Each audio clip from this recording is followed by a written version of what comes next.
వేల కొద్ది వాహనాలు, అస్తవ్యస్తంగా ఉన్న రోడ్లు, వెలిగి వెలగని సిగ్నల్ లైట్లు, రోడ్లపై కనిపించని జాబ్రా క్రాసింగ్ లైన్లు, ఎక్కడా కంటికి కనిపించని ఫుట్పాత్లు, ఉన్న ఫుట్పాత్లపై వాహనాల పార్కింగ్లు. ఇది సింపుల్గా భాగ్యనగరం రోడ్ల పరిస్థితి.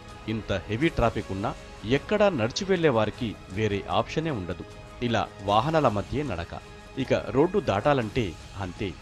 దీంతో ప్రమాదాల సంఖ్య రోజురోజుకు భారీగా పెరుగుతోంది. సిటీలో జరుగుతున్న ప్రమాదాల్లో 30% మంది బాధితులు రోడ్లపై నడిచి వెళ్లేవారే.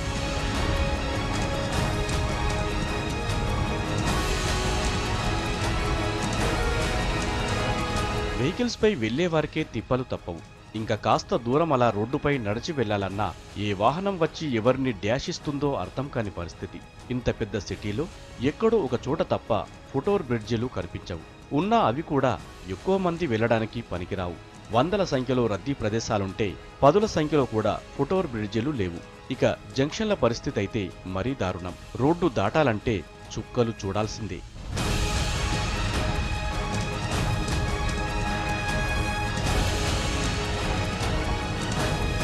ఇక గల్లీలు కూడా పాదచారులకు సురక్షితం కావు. ఎక్కడా డివైడర్లు కనిపించవు. ఇరుకు రోడ్లపైనే షాపులు, అక్కడే పార్కింగులు. అదే దారిలో వాహనాలు వెళ్ళాలి. నడిచి వెళ్లే వారికి కూడా అదే దిక్కు. మెయిన్ రోడ్లపై తప్ప రద్దీ ఉండే చిన్న చిన్న రోడ్లపై ట్రాఫిక్ పోలీసులు కనిపించరు. గల్లీ రోడ్లపై స్పీడ్గా వచ్చే వాహనాలు కూడా ప్రమాదాలకు ఓ కారణం.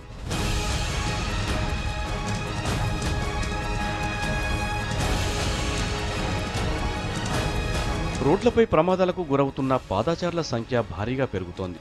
2010 నుంచి 2013 వరకు 24,000 ప్రమాదాలు జరగ్గా 6,000 మంది ప్రాణాలు కోల్పోయారు. చనిపోయిన వారిలో 2,000 మంది నడిచి వెళ్లేవారే.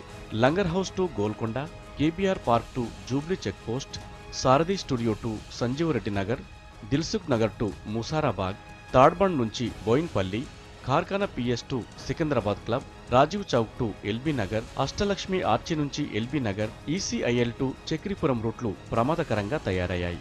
వాహనదారులు, నడిచి వెళ్లేవారు జాగ్రత్తలు తీసుకుంటే ప్రమాదాలు కాస్తైనా తగ్గే ఛాన్స్ ఉంది.